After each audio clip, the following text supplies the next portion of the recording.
Welcome into the Chiefs Report by Chat Sports. My name is Harrison Graham. OTAs are underway. That's where we kick off today's news and rumors episode as the veterans, the rookies, they've all united for the first time this offseason to take the practice field in Kansas City. We'll get to some news and notes on that, including one key member in attendance. But first, if you want daily Chiefs football coverage for free, that's what we do here at the Chiefs Report. Hit that subscribe button, turn on notifications.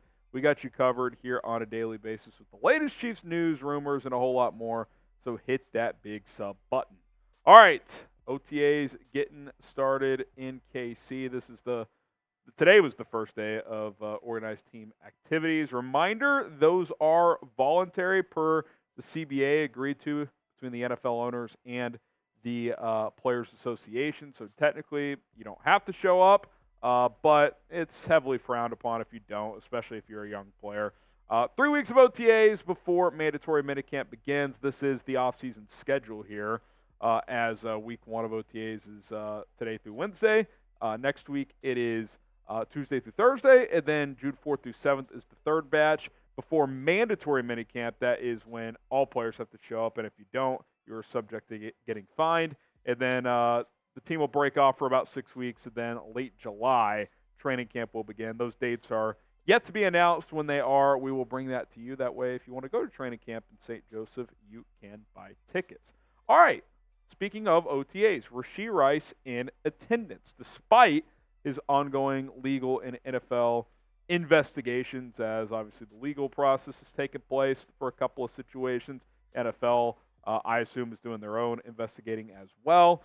He is at OTAs. Adam Schefter reporting that earlier today, that Rashee Rice will be attending and participating in all activities per source. And saw a couple tweets like, whoa, I'm actually surprised by this. Why? Why would you be surprised by this? Of course Rashee Rice is there. It would be a red flag if he wasn't. Like, what he needs right now is to focus on football, because he's got a couple of ongoing situations that aren't great. Obviously, the multi-car accident, in which he is already admitted to from March, and then an alleged assault at a nightclub in early May. That one is still very much the foggy kind of category. We don't exactly know what's happened there in that situation. How involved was he? Was he not? There's been kind of conflicting information there, but been connected to that incident. Rice needs to be at OTAs. Like I mentioned, they're voluntary. Not for you, Rashee Rice.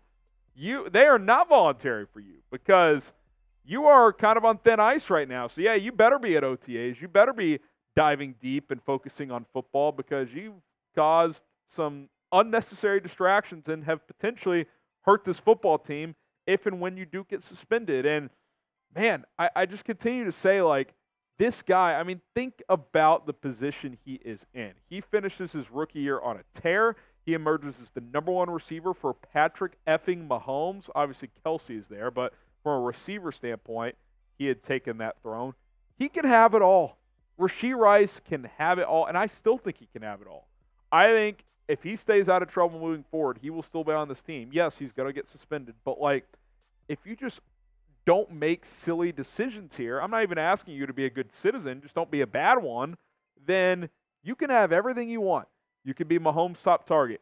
You can make $100 million in this league potentially, but you got to focus on what's important. Doesn't mean you can't have fun in your life. Doesn't mean you can't go out to a nightclub. Just means you have to make good decisions.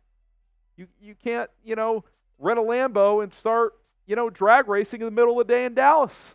You can't do these things over and over and expect to get away with it. So, yeah, it did not shock me at all that he was there. I do think, if anything, the noteworthy thing is, look, the Chiefs are clearly going to let this play out. Like, they're not looking to cut him by any means. Like, they want him to be here. But, again, it's been reported that they're embracing a suspension, bracing for a suspension, as that is expected to happen. How many games will Rashee Rice play this season? I don't know. Set the over-under at 8.5, 9. I mean, I think a suspension's at least 4 games, if not more. How many do you think he'll actually play? 11? I'll say 11 games, 6-game suspension. What say you? Let me know down in the comments. Sticking with the receivers here, will the Chiefs cut Kadarius Toney? Bleacher Report naming Toney as a potential cut candidate, a notable one for the Chiefs. David Kenyon saying this of Bleacher Report. He says, the idea of Kadarius Toney has been far more exciting than his performance in 3 NFL seasons. Agreed. Worse yet, a mistake-plagued season with the Chiefs included just 200 yards on 38 touches for Toney. He's an expendable piece in Kansas City. There's no question about it. Last year was a disaster. Only had 27 catches, only averaged 6.3 yards per catch on those 27 catches, just 1 touchdown, and he was a drop machine. He dropped 13.3% of catchable targets. That is unbelievably bad. If you're over 10%, it's bad. 13.3, that is really, really poor. Obviously, Rashee Rice's impending legal situation probably helps Toney in terms of his path to make the roster, but they traded up for Xavier Worthy. They signed Marquise Brown. Sky Moore is still there, who, has been an inconsistent player but hasn't had any character concerns where Toney has. Toney's leash has absolutely lessened, and I think the Chiefs' actions have proven that. Now, I have been in the camp of I think they need to sign another receiver, and they haven't yet, so if they don't, that probably benefits Toney, and maybe they view him a little bit higher than I do at this point. But to sit here and act like Kadarius Toney isn't expendable would be ridiculous, and it would be a lie, and it wouldn't be true. So, I'll give my prediction here in a sec, but I want you guys to weigh in. Will Kadarius Toney make the Chiefs' 53-man roster? Type Y for yes or type in for no. Because coming up, I've got my answer on Kadarius Toney. Get your thoughts right now in the comment section below. All right, before we get to my answer, Xavier Worthy, he's not getting cut. You can get his jersey right now, chatsports.com/Worthy. Link is in the comments and the description of this video. Get yourself an Xavier Worthy jersey today, as who knows, he might be your number 1 receiver sooner rather than later.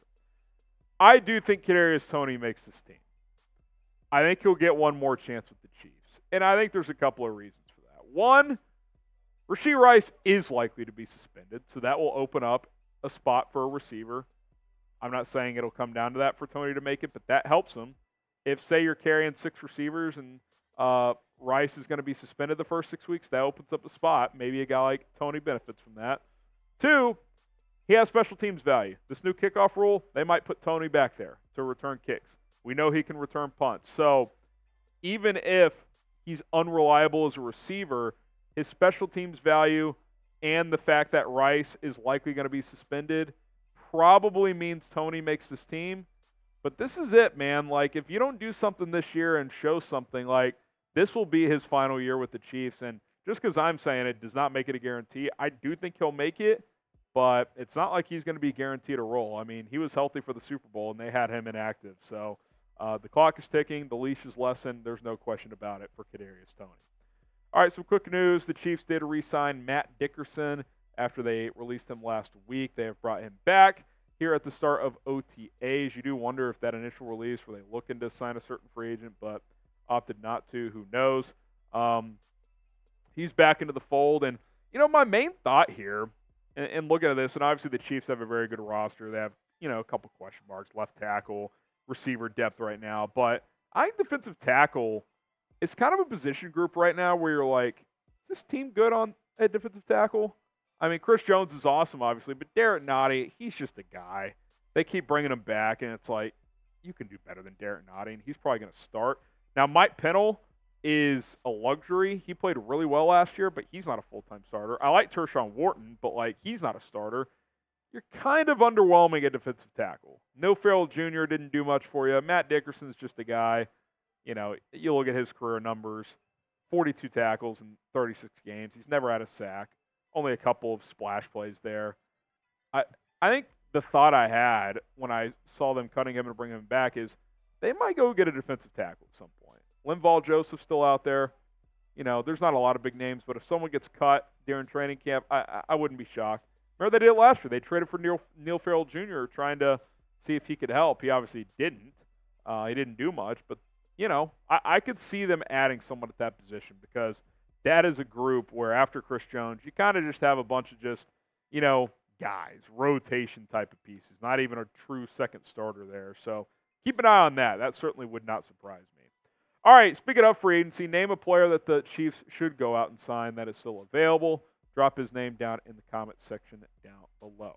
That's going to do it for me. Appreciate you for tuning in to the Chiefs Report. If you made it to the end of the show, that makes you a real one. Hit that subscribe button, and we'll see you soon.